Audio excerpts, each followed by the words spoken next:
بسم اللہ الرحمن الرحیم الحمد للہ رب العالمین والصلاة والسلام علی سید الانبیاء والمرسلین اما بعد فاعوذ باللہ من الشیطان الرجیم بسم اللہ الرحمن الرحیم قواعد فقہیہ کے حوالے سے کتاب الاشباح والنظائر، اس کے دروس کا سلسلہ چل رہا ہے، اور اس میں جو پانچواں قاعدہ ہے یعنی الضرر یزال، اس کو ہم پڑھ رہے تھے۔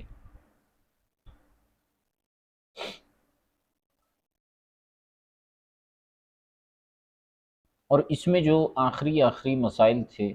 وہ یہ تھے کہ وَيَنبَغِي أَن يُلْحَقَ بِمَسْأَلَةِ الْبَقَرَةِ مَا لَوْ سَقَطَ دِينَارُهُ فِي مِحْبَرَةِ غَيْرِهِ وَلَمْ يَخْرُجْ یا لم يخرج الا بکسرها۔ وہی مسئلہ تھا کہ اگر کسی شخص کا دینار جو ہے وہ کسی کے دوات میں گر گیا، تو ایسی صورت میں جو ہے وہ دوات کو توڑے بغیر اگر نہیں نکالا جاتا تو پھر اسے توڑا جائے گا، جبکہ دینار کی قیمت زیادہ ہو اور جو دوات ہے اس کی قیمت کم ہو۔ اور اس کے ساتھ ساتھ فرمایا وَمِنْهَا جواز دخول بیت غیرہ اذا سقط متاعہ فیہ، اور اسی طرح کسی کے گھر میں داخل ہونے کی بھی اجازت ہے جبکہ اس کا سامان اس کے گھر میں گرا ہے، اور وخاف صاحبہ انہ لو طلبہ منہ اخفاہ، اور مالک مکان سے اس بات کا خوف ہے کہ اگر یہ شخص اس سے سامان طلب کرے گا تو وہ اسے چھپا دے گا۔ ٹھیک ہے، اور اسی میں سے پھر آگے یہ بھی ارشاد فرمایا تھا کہ وَمِنْهَا مَسْأَلَةُ الظَّفْرِ بِجِنْسِ دَيْنِهِ،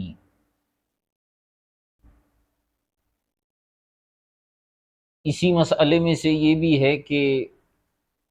دین کی جنس، یعنی آپ نے کسی کو قرضہ دیا ہے، کوئی چیز قرضے کے طور پر دی ہے، اور وہی جنس اگر آپ کو جو ہے مدیون کی جانب سے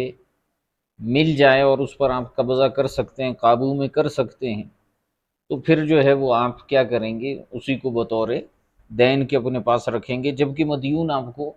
قرضہ آپ کا واپس نہیں کر رہا۔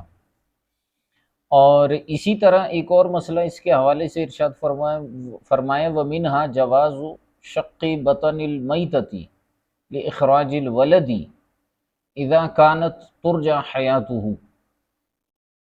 جانور ہوتا ہے اور اس کے پیٹ میں بچہ ہوتا ہے، تو بعض اوقات ایسا ہوتا ہے کہ گابن جانور جو ہے اس کا انتقال ہو جاتا ہے، وہ مر جاتا ہے، اور پھر کنڈیشن یہ ہوتی ہے کہ اس کے پیٹ میں بچہ ہوتا ہے، اب بچہ جو ہے وہ اندر بعض اوقات زندہ ہوتا ہے اگر فی الفور اسے نکالا جائے، ورنہ تو جسم میں زہر پھیل جائے گا، لامحالہ بچہ مر جائے گا۔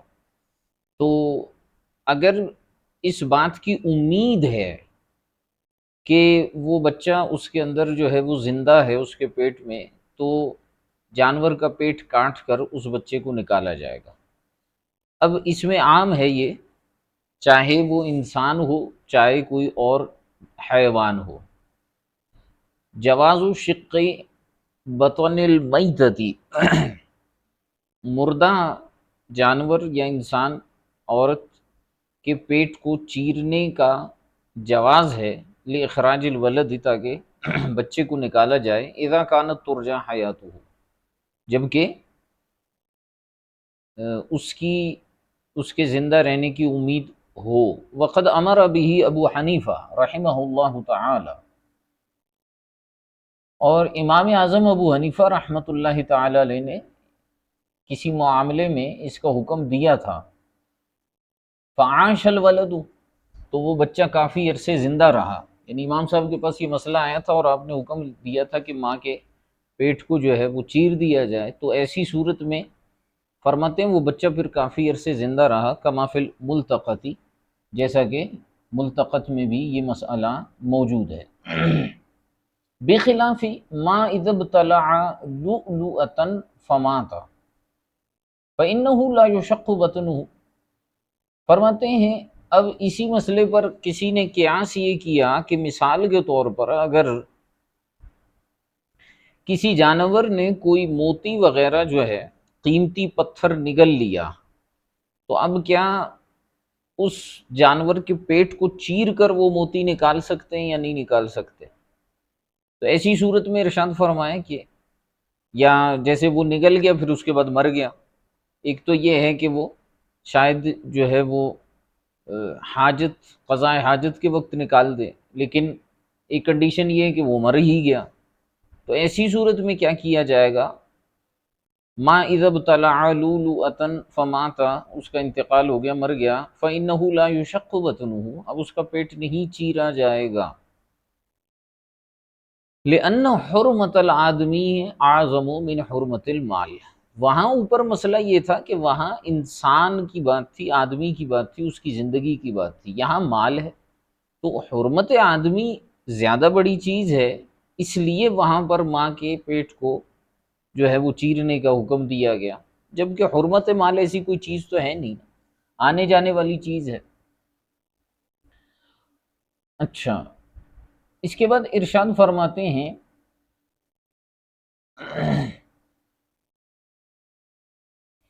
وَسَوَاءَ الشَّافِعِيَّةُ بَيْنَهُمَا فِي جَوَازِ الشَّقِّ، امام شافعی اور دیگر فقہاء شوافع نے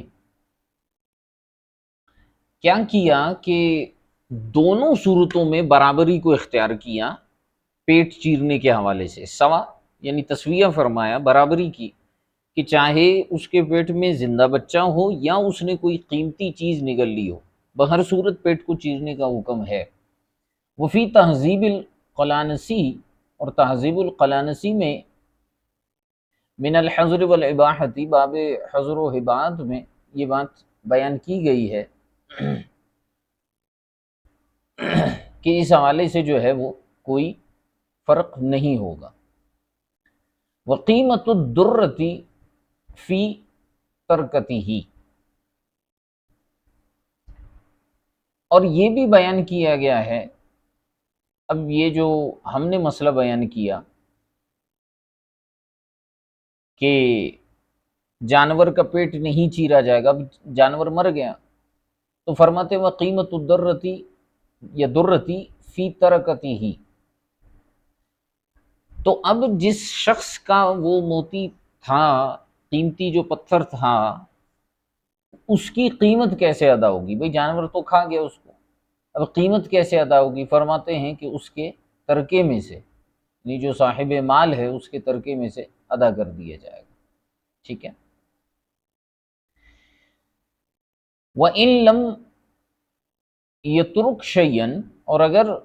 مالک نے کوئی چیز چھوڑی نہ ہو تو یجب لا یجب شیء، تو کوئی چیز واجب نہیں ہوگی۔ اچھا، اس میں ایک تو جانور کے حوالے سے بھی ذکر ہے، اور یہ جو ترکے کا ذکر ہوا ہے نا، یہ خاص انسان کے حوالے سے ہے۔ فار ایگزامپل کسی انسان نے کسی کی موتی یا قیمتی پتھر کو جو ہے وہ نگل لیا اور اس کا انتقال ہو گیا، تو اب کیسے اس سے وہ نکالا جائے گا، لیا جائے گا؟ تو ایسی صورت میں فرماتے ہیں اب مر گیا، اس کے ترکے میں سے لیں گے، اور اگر اس کا ترکہ ہی کچھ نہ ہو، وہ مفلس مرا ہے، تو اب اس کے اوپر کوئی چیز واجب نہیں ہے، بس وہ چیز چلی گئی، ختم ہو گئی۔ پیٹ بہرحال آنا فرماتے ہیں اس کا مال کے معاملے میں نہیں چیرا جائے گا۔ وَمِنْهَا طَلْبُ صَاحِبِ الْأَكْثَرِ الْقِسْمَةَ، اچھا انہی معاملات میں سے، مسائل میں سے ایک مسئلہ اور بیان فرماتے ہیں کہ صاحب الاکثر، صاحب الاکثر وہ شخص ہوتا ہے کہ جس کا حصہ جو ہے وہ زیادہ ہوتا ہے، ٹھیک ہے۔ اب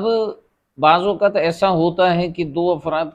کاروبار میں انہوں نے پیسہ لگایا ہوا ہے، شراکت داری کی ہوئی ہے، ایک کا پرسنٹیج جو ہے وہ 70-80% ہے، اور ایک کا جو پرسنٹیج ہے وہ صرف 20% ہے، تو اب جو صاحب الاکثر ہے، زیادہ قیمت والا ہے، وہ قسمت کا مطالبہ کرتا ہے۔ قسمت کا مطالبہ کرنے سے مراد وہ تقسیم کا مطالبہ کرتا ہے، وہ کہتا ہے بھئی میں آگے نہیں چلاتا، ایسا کرتے ہیں کہ اس کاروبار کو، اس کام کو، جو بھی معاملہ ہے، اس کو یہاں پر تقسیم کر دیتے ہیں، ٹھیک ہے۔ اور وہ شریک ہو، اور اس کا جو شریک ہے چونکہ اس کی پرسنٹیج کم ہے تو یتضرر، اسے نقصان ہو رہا ہوگا۔ فإن صاحب الاکثر یجاب علی احد الاقوال، تو پھر ایسی صورتحال کے اندر فرماتے ہیں جو صاحب کثیر ہے، صاحب اکثر ہے، اس کی بات جو ہے وہ مان لی جائے گی، یجاب، اس کی بات کو قبول کر لیا جائے گا، علی احد الاقوال، دو اقوال میں سے کسی ایک قول کی بنیاد پر، ٹھیک ہے، کیونکہ اس میں دو طرح کے اقوال ہیں۔ بعض نے فرمایا بھئی اس کی تقسیم ہے وہ کر لے، ٹھیک ہے، اور جو شریک اقل ہے اسے چاہے نقصان ہو، کوئی مسئلہ نہیں۔ اور ایک قول یہ ہے کہ اس کی بات کو نہیں مانا جائے گا کیونکہ شریک کو نقصان ہو رہا، تو فرماتے ہیں کہ فإن صاحب الکثیر یجاب علی احد الاقوال، جو صاحب کثیر ہے اس کی بات کو مان لیا جائے گا، اس کے مطالبے کو تسلیم کر لیا جائے گا دو قولوں میں سے ایک قول کے مطابق، لأن ضررہ فی عدم القسمت اعظم من ضرر شریکہ بہا۔ اب یہاں اصل میں مسئلہ یہ ہوا، دو طرح کے اقوال اس لیے بنے کہ جو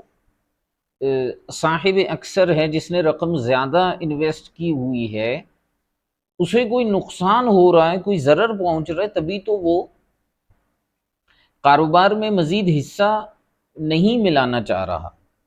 تو اس بنیاد پر مصنف علیہ الرحمہ فرماتے ہیں کہ جو صاحب کیا کہتے ہیں اس کو تقسیم نہ کرنا ہے، اس میں اس شخص کو جو صاحب اکثر ہے اس کو زیادہ نقصان ہو رہا ہے، من ضرر شریکی ہی بیا، شریک کے ساتھ شرکت کو ختم کرنے میں جو شریک کو ضرر ہو رہا ہے، تقسیم نہ کرنے میں صاحب اکثر کو اس سے زیادہ ضرر پہنچ رہا ہے، ٹھیک ہے۔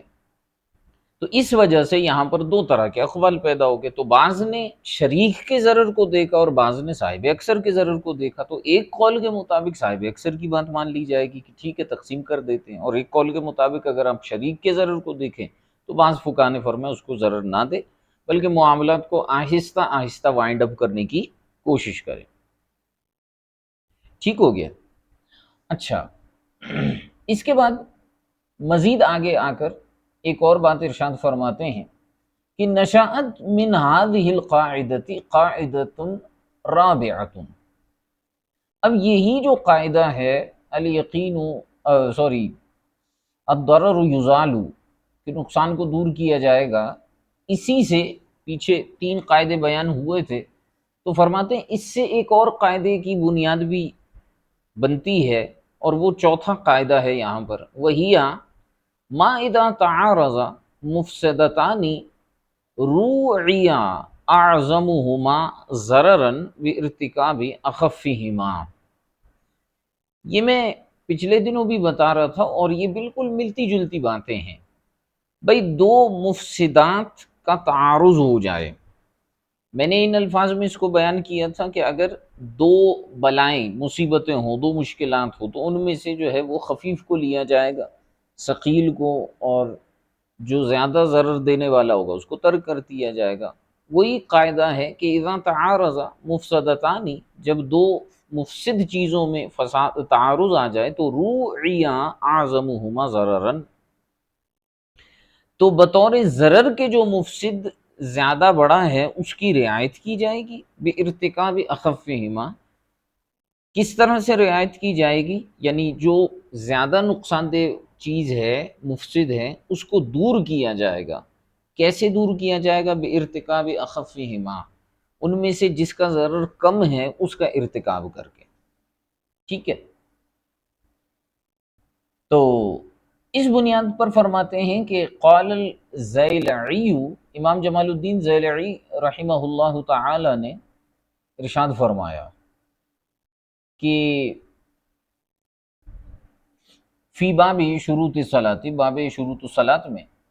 کہ ثم الاصل فی جنس هذه المسائل ان من ابتلى ببلیتین وهما متساویتان یاخذ بأیتهما شاء وان اختلف یختار اهونهما لان مباشرة الحرام لا تجوز الا للضرورة ولا ضرورة فی حق زیادتی۔ امام جمال الدین ذیلعی رحمۃ اللہ تعالی علیہ نے باب شروط الصلاۃ کے اندر جو ہے اس قاعدے کو کچھ اس انداز میں بیان کیا کہ اصل یہ ہے اس طرح کے مسائل کے معاملے میں کہ اگر کوئی شخص دو بلاؤں میں مبتلا ہو جائے، دو مفسد چیزوں کے اندر مبتلا ہو جائے، تو پھر وہ کیا کرے گا کہ اور وہ وہما متساویتان، اور دونوں بلائیں، دونوں مصیبتیں جو ہیں برابر ہو، تو یا خذ بایتہما شاء، جس کو چاہے اخذ کر لے لے لے، کسی ایک کو تو لینا پڑے گا۔ وَإِنِ اخْتَلَفَا، اور اگر بلائیں تو دو ہیں لیکن ان میں اختلاف ہے، یعنی ایک کے اندر ضرر کم ہے ایک میں زیادہ ہے، تو فرماتے ہیں یختار احونہما، تو ان میں جو ہلکی والی بلا ہوگی اس کو لے گا۔ لأن مباشرۃ الحرام لا تجوز، کہتے ہیں کہ بات تو یہی ہے کہ مباشرت بالحرام جو ہے یہ جائز نہیں ہے، حرام میں مبتلا ہونا درست نہیں ہے، الا للضرورت، مگر ضرورت کی بنیاد پر، ولا ضرورت فی حق کی زیادتی، اور زیادتی کے حق میں ضرورت نہیں ہے، تو ضرورت سے زیادہ میں تو مبتلا نہیں ہوگا۔ اخف، جب اس کو آپشن ہے اس کے پاس تو اخف کو اختیار کرے گا اور بڑے والے بلا سے، مصیبت سے اپنے آپ کو بچائے گا۔ مثال ہوئی، اس کی مثال دیتے ہوئے ارشاد فرماتے ہیں کہ رجل علیہ جرح، ایک ایسا شخص ہے کہ جس کے جسم پر زخم ہے، لو سجد سال جرحہ، اگر وہ سجدہ کرتا ہے تو اس کا زخم بہتا ہے، یعنی اس سے پیپ یا خون وغیرہ نکلے گا۔ وَإِن لَمْ يَسْجُدْ لَمْ يَسِلْ، اور اگر وہ سجدہ نہیں کرتا تو زخم نہیں بہے گا۔ فرماتے ہیں فَإِنَّهُ يُصَلِّي قَاعِدًا، تو اسے یہ چاہیے کہ وہ نماز بیٹھ کر پڑھے، یُؤْمِي بِالرُّكُوعِ وَالسُّجُودِ، اور رکوع اور سجود کا اشارہ کرے، لِأَنَّ تَرْكَ السُّجُودِ أَهْوَنُ مِنَ الصَّلَاةِ مَعَ الْحَدَثِ، کہتے ہیں کیونکہ سجدے کو ترک کر دینا یہ زیادہ ہلکا ہے نماز کو حدث کے ساتھ ترک کرنے کے مقابلے میں، کہ بھئی حدث ہو رہا ہے، واقع ہو رہا ہے، خون نکل رہا ہے تو نماز کو ہی چھوڑ دیا۔ اس سے ہلکا یہ ہے کہ بھئی خون کا سبب ختم کر دیا جائے یعنی سجدہ، اور سجدے کو محض ترک کر دیا جائے اور باقی ارکان ادا کر دیے جائیں۔ الا تری ان ترک السجود جائز حالت الاختیار فی التطوع علی الدابۃ، کہتے ہیں تم نے نہیں دیکھا، اچھا کوئی اس پہ سوال کر سکتا ہے کہ آپ نے سجدہ ہی مائنس کر دیا، یہ تو فرض ہے، ایک بڑا رکن ہے نماز کا، تو انہوں نے فرمایا اس میں کون سی بڑی بات ہے؟ کیا تم یہ نہیں دیکھتے کہ بندہ جو ہے بغیر کسی جو ہے اس میں ہوتا ہے، عذر میں ہوتا ہے، لیکن ہوتا دابے کے اوپر ہے، یعنی جانور کے اوپر نماز پڑھ رہا ہوتا ہے اور نفل نماز پڑھ رہا ہو، تو ایسی صورت میں بھی تو شریعت مطہرہ نے اس کو سجدہ ترک کرنے کی اجازت دی ہے، اختیار دیا ہے۔ تو اللہ تری ان ترک السجود جائز حالت الاختیار فی التطوع علی الدابۃ، تو جب وہاں پر اجازت ہے تو یہاں تو عذر ہے، بدرجہ اولا جائز ہونا چاہیے۔ ومع الحدث لا يجوز بحال، اور فرماتے ہیں حدث کے ساتھ جو ہے وہ بہرحال، ایک منٹ ذرا صبر کیجیے، ومع الحدث لا يجوز بحال، اور بہرحال نماز حدث کے ساتھ پڑھنا تو بہرحال اس کے لیے جائز نہیں ہوگا کہ چلو زخم بہتا رہے کوئی مسئلہ نہیں میں نماز پڑھ لوں، وہ معذور شرعی تو ہے نہیں، معذور شرعی کے احکامات الگ ہیں کہ وہ ایک لمحے کے لیے اس کا خون نہ رک سکے، یہاں پر مسئلہ یہ کہ سجدہ کرے گا تو خون بہنے لگے گا، اس لیے فرماتے ہیں حدث کے ساتھ نماز پڑھنا تو بہرحال جائز نہیں ہے، اس کا ایک رکن، ایک فرض چھوڑ دے، باقی چیزیں جو ہے وہ ادا کر لے۔ چھوڑنے سے بھی مراد یہ ہے کہ اس کی ہیئت چھوڑے گا، رکوع سجود کا بہرحال اشارہ ضرور کرے گا۔ وَكَذَا شَيْخٌ لَا يَقْدِرُ عَلَى الْقِرَاءَةِ قَائِمًا وَيَقْدِرُ عَلَيْهَا قَاعِدًا، اور اسی طرح شیخ، بوڑھا آدمی، اب وہ ایسا شخص ہے کہ وہ جو ہے نماز میں جو قراءت ہے وہ کھڑے ہو کر نہیں کر سکتا، لیکن بیٹھے تو قراءت کر سکتا ہے۔ بعض اوقات لوگوں کو دمے کی بیماری ہوتی ہے سانس پھول جاتا ہے، تو بیٹھ کر وہ پڑھ سکتا ہے، قرات بھی کر سکتا ہے، کھڑے ہو کر نہیں کر سکتا۔ تو حکم شرع یہ ہے کہ یصلی قاعدا، بیٹھ کر پڑھے گا تاکہ قرات بھی ہو جائے، لأنہ یجوز حالت الاختیار فی النفل، کیونکہ بیٹھ کر نماز پڑھنا تو ویسے ہی نفل میں حالت اختیاری میں جائز ہے۔ اب یہاں پر بھی اس کے لیے درست ہو جائے گا، ولا یجوز ترک القراءۃ بحال، اور بہرحال قرات کو ترک کرنا تو اس کے لیے جائز نہیں ہے، اس لیے قرات کو ترک نہیں کرے گا، قیام کو ترک کر لے گا۔ وَلَوْ صَلَّى فِي الْفَصْلَيْنِ قَائِمًا مَعَ الْحَدَثِ وَتَرَكَ الْقِرَاءَةَ لَمْ يَجُوز۔ ارشاد فرماتے ہیں کہ اگر کسی شخص نے دونوں صورتوں میں، فصلین، فصلین سے مراد دونوں صورتیں، ایک یعنی وہ جو ہے کیا کہتے ہیں اس کو، حدث کے ساتھ جو نماز پڑھنے کا حکم تھا کہ زخم بہہ رہا تھا، اور دوسرا تھا بڑھاپے کی وجہ سے قرات کو ترک کر رہا تھا، وہ کھڑے ہو کر نہیں پڑھ پا رہا تھا۔ تو اگر اس نے دونوں مسائل کے اندر جو ہے قائمن مع الحدث وترک القراءۃ، اور اس نے جو ہے وہ کھڑے ہو کر نماز پڑھی حدث کے ساتھ اور قرات کو بھی ترک کر دیا، تو لم یجوز، اس کے لیے جائز نہیں ہے۔ ولو کان معہ ثوبانی، یہاں سے دوسرا مسئلہ شروع ہو رہا، فرماتے ہیں کہ اگر کسی شخص کے پاس، نمازی کے پاس دو کپڑے ہوں، نجاست کل واحد منہما اکثر من قدر الدرہم، اور ان دونوں کپڑوں میں جو نجاست ہے وہ اگر ہم دیکھیں تو ایک درہم کی مقدار سے زیادہ ہے، ٹھیک ہے، تو یتخیر ما لم یبلغ احدہما قدر ربع الثوب لاستوائہما فی المنع، تو ایسی صورت میں اسے اختیار ہوگا، یعنی کسی شخص کے پاس ہے ہی دو کپڑے، اب نماز پڑھنی ہے، دونوں کپڑے ناپاک ہیں، ٹھیک ہے، اور دونوں کپڑوں میں جو نجاست لگی ہوئی ہے ہر ایک میں درہم کی مقدار سے زیادہ ہے، ٹھیک ہے، یہ مسئلہ نہیں ہے کہ دونوں کپڑوں میں جو ہے وہ ملا کر درہم کی مقدار ہے، یہ مسئلہ نہیں ہے، بلکہ دونوں کپڑے جو ہیں الگ الگ ان میں نجاست ایک درہم سے زیادہ ہے اور ہے بھی غلیظہ، تو اب اس کے پاس کوئی تیسرا کپڑا نہیں، وہ کیا کرے گا؟ تو فرماتے ہیں کہ یتخیر، اسے اختیار مل جائے گا، ما لم یبلغ احدہما قدر ربع الثوب، جب تک ان دونوں کپڑوں میں سے کوئی ایک ربع ثوب کی مقدار اس پر نجاست نہ پہنچے، لاستوائہما فی المنع، کیونکہ دونوں منع کے اندر برابر ہیں، تو اب دونوں پہ ایک درہم سے زیادہ لگا ہوا ہے، تو اب ہم کیا دیکھیں گے؟ تو درہم چھوٹا ہوتا ہے ربعی ثوب سے، تو اس لیے فرماتے ہیں کہ اگرچہ نجاست غلیظہ لگی ہوئی ہے لیکن چونکہ ہیں ہی دو کپڑے اور کوئی کپڑا نہیں ہے، اب نماز اس نے پڑھنی ہے، تو اب ہم یہاں پر اس میں یہ تخفیف پیدا کر دیتے ہیں کہ اب وہ یہ دیکھے کہ ایک پر مثال کے طور پر ہے نجاست غلیظہ اور پھیلی ہوئی بھی ہے بہت زیادہ، ربعی ثوب سے زیادہ ہے، اور ایک پر نجاست غلیظہ لگی ہوئی تو کم ہے، یعنی درہم سے زیادہ ہے لیکن ربعی ثوب سے کم ہے، کپڑے کے چوتھائی حصے سے کم ہے، تو اس کے ساتھ نماز پڑھے گا، کیونکہ دونوں کپڑے منع کے اندر برابر ہیں، تو اہون اور ہلکے والے بلا کو لے گا، یعنی اب اس کو وہ نجاست خفیفہ کے طور پر دیکھے گا۔ وَلَوْ كَانَ دَمُ أَحَدِهِمَا قَدْرَ الرُّبُعِ وَدَمُ الْآخَرِ أَقَلَّ يُصَلِّي فِي أَقَلِّهِمَا دَمًا وَلَا يَجُوزُ عَكْسُهُ، اور اگر اب اسی مسئلے کو مزید واضح کر کے بیان کر دیا کہ اگر جو ہے دو کپڑے ہیں، دونوں پر خون لگا ہوا ہے، ایک کپڑے پر جو خون لگا ہوا ہے وہ ربع ثوب کی مقدار ہے اور دوسرے کی کے اوپر جو خون لگا ہوا ہے وہ ربع ثوب سے کم ہے، تو یصلی فی اقلہما، تو اس میں جس پر ربع ثوب سے کم لگا ہوا ہے اسی میں نماز پڑھے گا، ٹھیک ہے، ولا یجوز عکسہ، اس کا الٹ نہیں کرے گا، یعنی جس پر ربع ثوب سے زیادہ جو ہے وہ خون لگا ہوا ہے اس کے ساتھ نماز نہیں پڑھے گا، لأن للربع حکم الکلی، کیونکہ ربعی ثوب کا جو حکم آیا تھا وہ یہ ہے کہ چوتھائی حصہ جو ہوتا ہے وہ اکثر سے زیادہ ہوتا ہے، کسی کپڑے کے 4 حصے کریں تو اس میں فرماتے ہیں ربعی ثوب جو ہے یہ گویا کہ حکم کل کا درجہ رکھتا ہے، اس لیے جو ہے وہاں پر ہم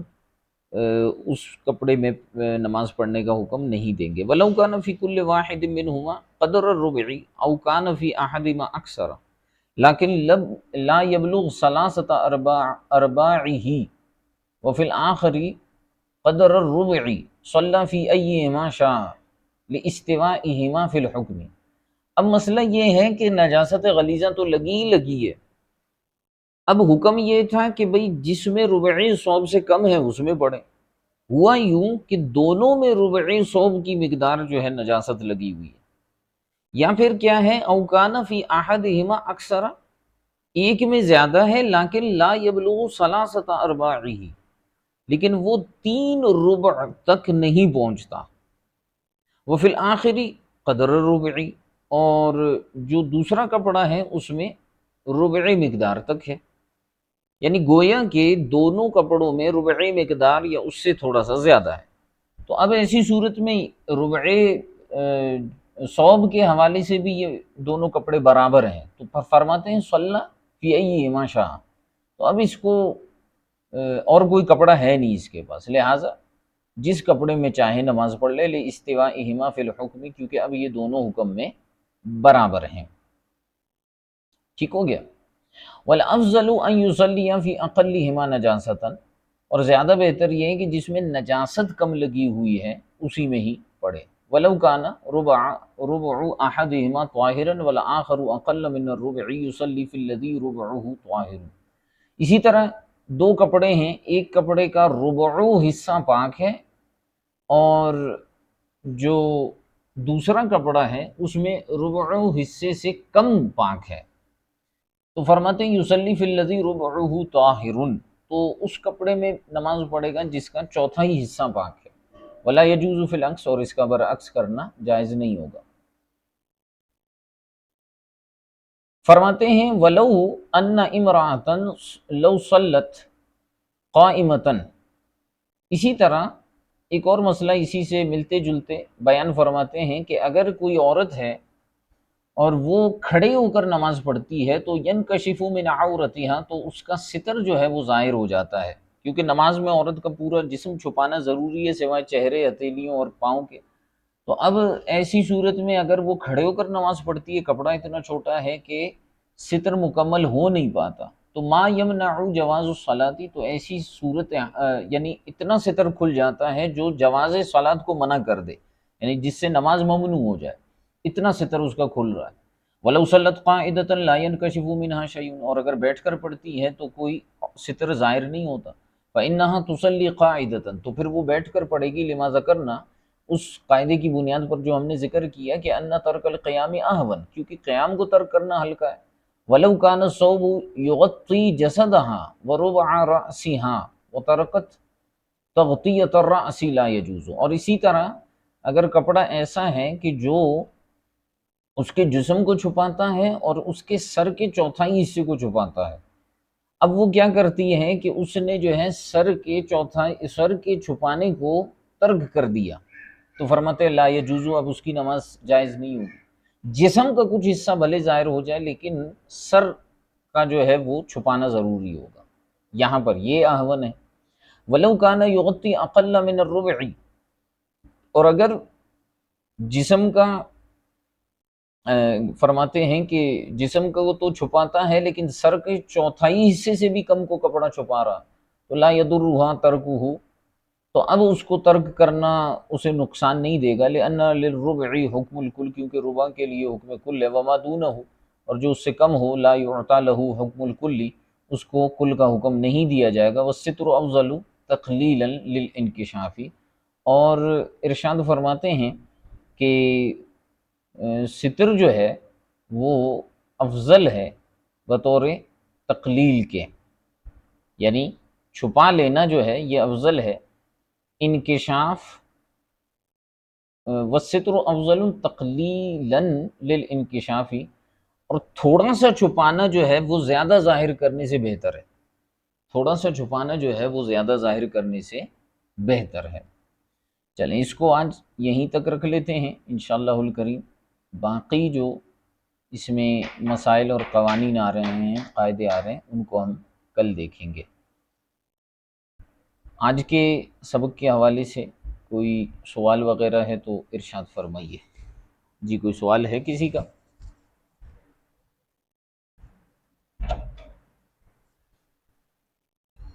جی کوئی سوال وغیرہ ہے؟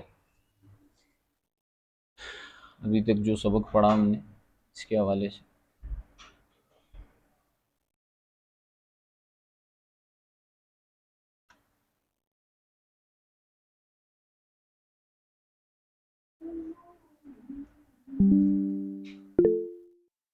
کوئی سوال نہیں ہے؟ اور کسی کا کوئی سوال وغیرہ ہو تو فرمائیں۔